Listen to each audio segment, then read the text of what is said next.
बाबा हे काय करते वाट लावली सगळी तू ओ अरे रे रे रे रे. ग बसा हळू बोला ना त्याच्या कवरतास हा हळू बोला. ह्या ओवीने सगळा चुकवून ठेवला होता तास सोडवत होतय बघत होतय काय चुकला आता. तुझं माझं जमेल ना आणि तुझ्या वाचून करमे ना. काय बोलला काय नाही आपलं जनरल आपलं असंच. जनरल आपलं त्याला जनरल पुन्हा इला.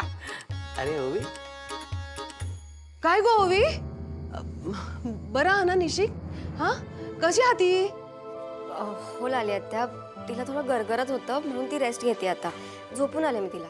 हा हा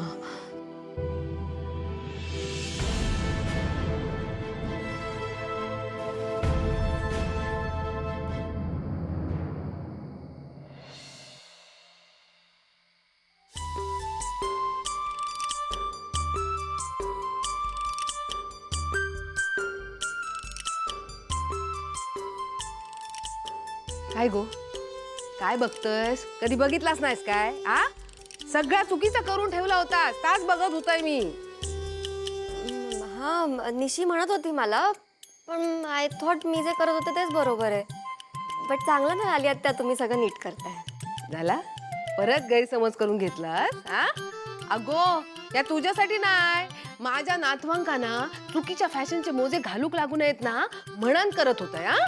तुझ्यावरती प्रेम हा म्हणून काय नाही केला. लाली आत्या तुम्ही माझ्या हातून चूक होऊ दिली नाही हेच माझ्यासाठी खूप मोठं आहे. तुम्ही काय हसतास हा चला. तरी पण अजून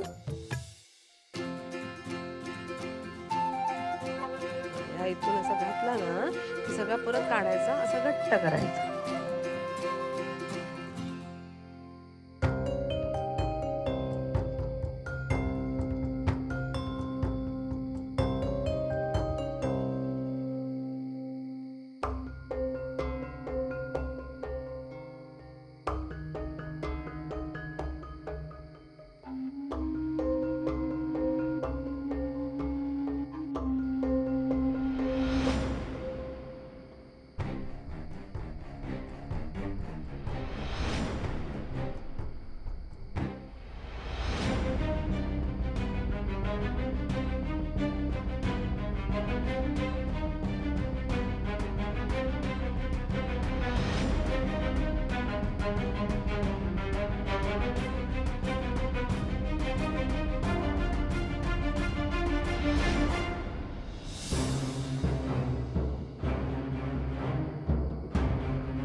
निशी निशी आपल्याला बाळ होणार आहे पण ते मी सेलिब्रेट करू शकत नाहीये. त्याचा मी आनंद घेऊ शकत नाहीये. ओवी ओवी डॉक्टरांनी काय सांगितलंय मला स्ट्रेस होता का मध्ये का कोणाला कळत नाहीये. मला त्रास होतोय मला नाही सगळं सहन होतंय. ओवी माझं डोकं दुखते प्लीज तू यांना तू जायला सांग प्लीज मला त्रास होतोय प्लीज.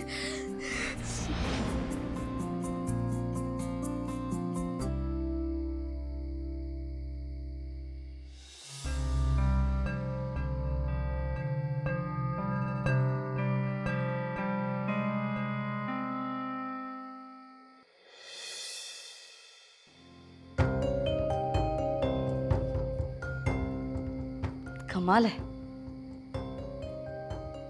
सकाळपासून मी तयार होऊन बसले पण या मुलाचा काही ठाव ठिकाणाच नाहीये. कुठे जाऊन बसलाय.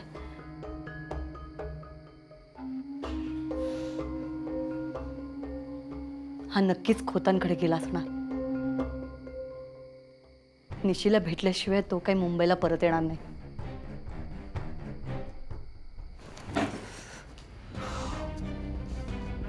असं वाटतं ती तिकडे जावं आणि त्याचा हात धरून त्याला इकडे घेऊन यावं. पण मी तिकडे गेली आणि निशी काही बडबडली तर मी नीरजला कायमचं गमावून बसे. नाही नाही नाही नाही नाही नाही मेघनाथ, तुझ्या रागाला आवर घाल. Control control.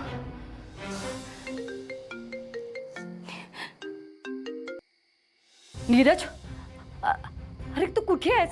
मी किती फोन केले तुला, तू फोन का उचलत नाही आहेस? अरे मला तुझी किती काळजी वाटत होती रे.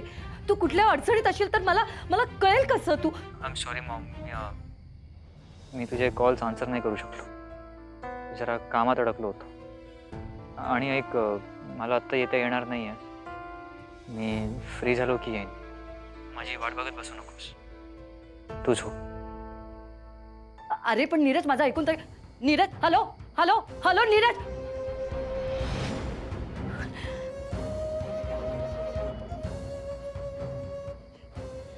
श्रीनिवास, हे बघ, या वर्ल्डच्या काही टॉप युनिव्हर्सिटीज आहेत. मी तुझ्या बिहाफवर 2-3 ठिकाणी एन्क्वायरी पण केली आहे. खूप स्कोप आहे तुला इथे.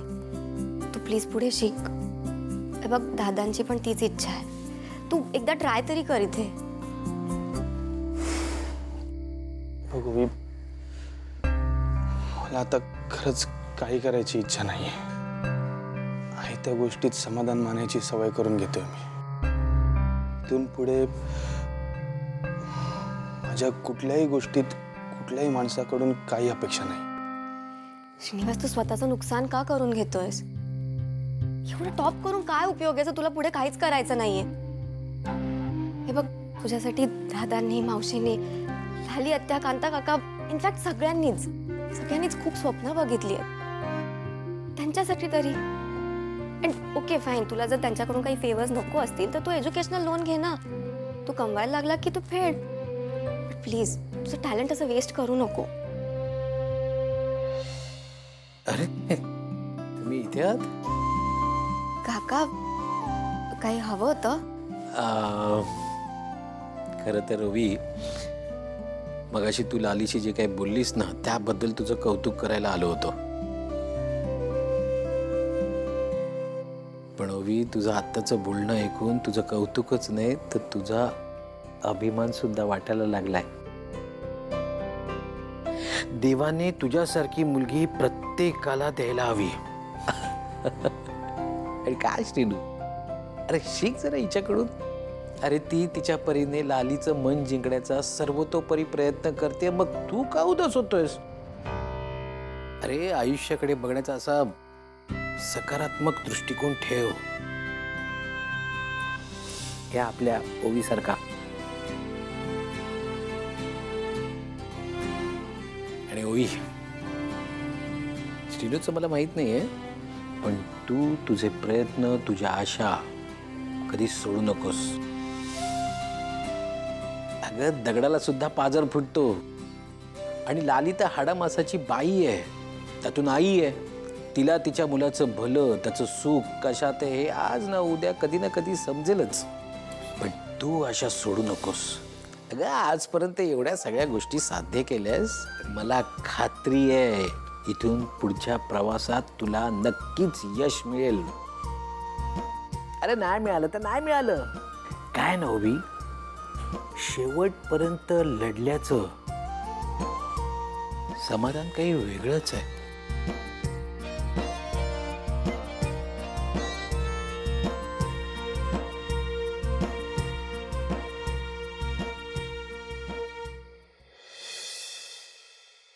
काय झालं आता? हा, नाही, सगळेजण असे ओवी बद्दल कशाक बोलतास? काय केलं हा तिने? नाही लालिताई, तिने काही केलेलं नाही. ताच तर तुमका सांगू केलं इथे. फक्त तुम्ही शांतपणे ऐकून घेवा. लाली, माका सांग, तुका अजून वाटता शिनू आणि ओवीच्या लग्नाबद्दल आई उमाकडे बोलली नव्हती? उमा मनाचं रचून सांगत होत्या. अजून वाटतं तुका? लालिताई, विश्वास ठेवा माझ्यावर. दायचीची सुद्धा इच्छा होती. ओवीने दिलेल्या पंपामुळे त्यांना आराम वाटत होता म्हणत होती. मका एवढा पण म्हणाली की ओवी गुणाची पोरा. श्रीनूच्या प्रेमासाठी त्याचो मार पण खाऊक तयार झाली. आता याहून वेगळा प्रेम असा काय असता. तिचा खराच प्रेम हा श्रीनूवर. तीच आपल्या श्रीनूक सुखात ठेवीत. श्रीनूसाठी ओवी अगदी योग्य जोडीदारा.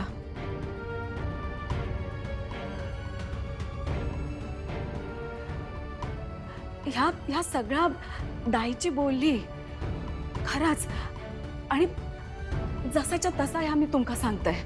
ह्यात एकही शब्द आमच्या मनाचो नाही. अगो नाही उमा, तू खोटा बोलतस असा माका म्हणूच नाही. पण माका सांग, रात्री झोपताना माझी आऊस इतकी आनंदात होती. हा, सकाळी उठल्यावर ती सगळ्यांका तिचं मत सांगणार होती. मग ती सकाळी उठली कशाक नाही? काय झाला असा? त्याच तर काही समजत नाही ना आमका.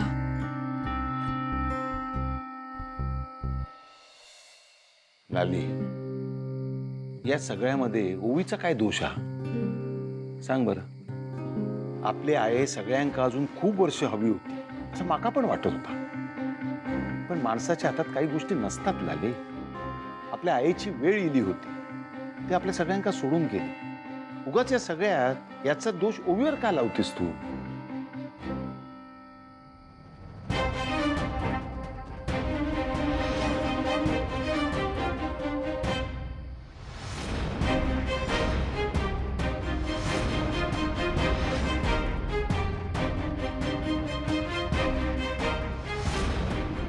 चारूचं कानातलं इथे कसं आलं? दायचीच्या मरणाचा चारूशी तर काही संबंध नसेल.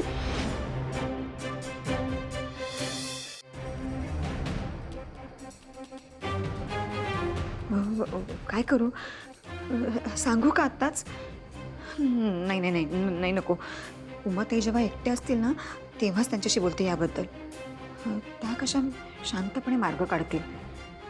नाही, लालीताई समोर असताना काही बोलण्यात अर्थच नाही. नको. लाली, हा बघ दादा, तू म्हणतास ना ता सगळं ठीक हा. पण माका अजून ती पोरगी मनापासून माझी सून व्हावी असं वाटत नाही. नाही म्हणजे तुझ्या शब्दा खातर मी श्रीनूक परवानगी देईन ना, पण माझ्या मनाविरुद्ध. फक्त तुझ्या शब्दा खातर, ओवीसाठी नाही. मग नको. तू मनापासून तयार नशील ना लाले, नको. नाही ना परवानगी, नको देऊस. ओवीवर ती वेळ यायला नको जी आज निशीवर आली. लालीताई बरोबर आहे यांचा. मुळात तुम्हीच जर या नात्याक आनंदान होकार देणार नसतात तर ओवी सुद्धा श्रीनूशी लग्न नाही करणार. मग झालं तर आपण कशा उगाच इकडे चर्चा करत बसला. हा, या बघा, आता ह्यो विषय ना आपण थांबूया. हा,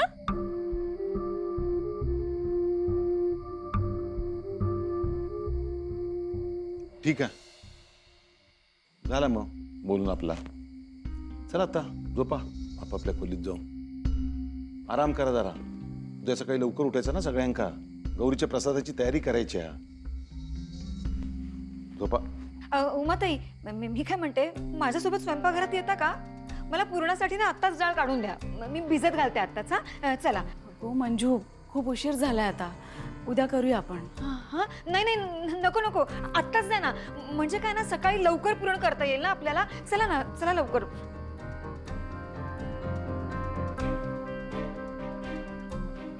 गो मंजू, अगो ती काढा डाळ. तू ये इकडे, माझा डोका चेपून दे. हा हा हा हा, ये ये. हा, अगो ये ना. झोपा झोपा, मी आले. माझं आले, डोकं थांबा, दुखतंय, थांबा. ये तर रे. थांब चुका.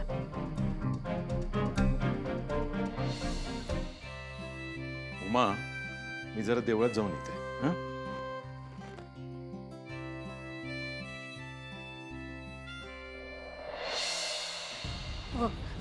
उमाताई, चला ना लवकर. नाही, मी ते आठवत आहे. 1 किलो डाळ चालत ना पूर्णासाठी? हो हो चालेल. नंतर मग आयत्या वेळी गुळ नको ना, पुरेल तेवढं. चला चला. मागच्या वर्षी माहीत आहे ना, लालीताई चिडल्या होत्या. एक वेळ जास्त झालं तरी चालत, पण ते कमी नको पडायला. हां ठीक आहे. चला आता, चला लवकर. उमाताई, उमाताई. हो मंजू, काय केवढी घाई करतोस?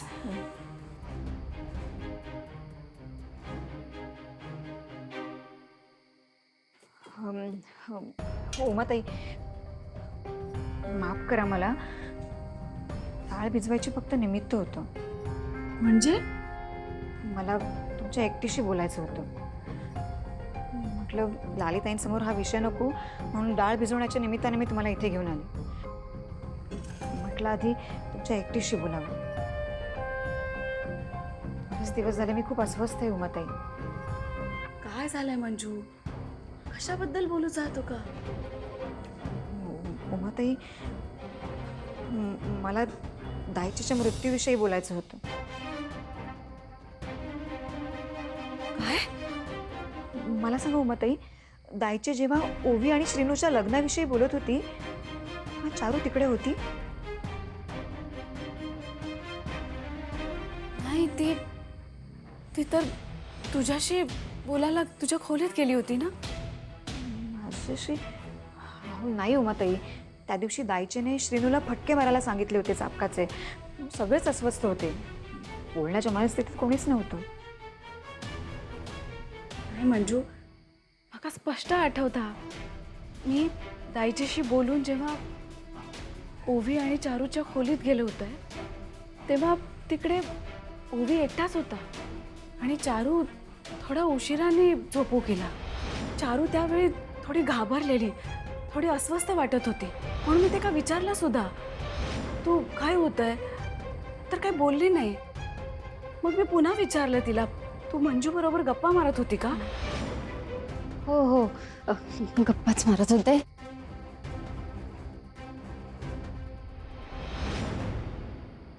पण मंजू, मला कळत नाही, तू माका कशाक विचारतेस? उमाताई, तुम्हाला आठवतंय ज्या दिवशी दायची गेली त्या दिवशी मेघनाताई निशीने बनवलेले लाडू आणि चिवडा घेऊन आल्या होत्या. चारू नुकतीच झोपेतून उठून आली होती, तेव्हा नेमकं तिच्या एका कानातलं नव्हतं, म्हणून मी तिला विचारलं सुद्धा होतं ते. चारू, अगं तुझं कानातलं कुठे आहे दुसरं? मग उमाताई, अहो जेव्हा दायची गेली हे कळल्यावर आपण जेव्हा दायचीच्या खोलीत गेलो ना, तेव्हा तिथे मला चारूचं कानातलं पडलेलं सापडलं होतं. काय सांगतेस काय? हो उमाताई, म्हणजे मला असं वाटतंय दायची आणि तुम्ही जेव्हा बोलत असणार ना, तेव्हा चारूने तुमचं बोलणं लपून ऐकलं असणार आणि तुम्ही खोलीतून बाहेर गेल्यावर ती तिकडे गेली असणार. म्हणजे तू म्हणतास तर बरोबर आ, पण त्याचा कानातला असा कसा पडात? उमाताई, अहो तेच तर कळत नाहीये ना.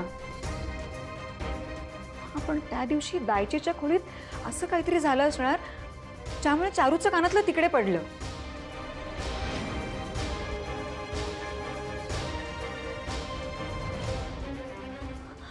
उमाताई, चारूने दायचीला मारलं असेल?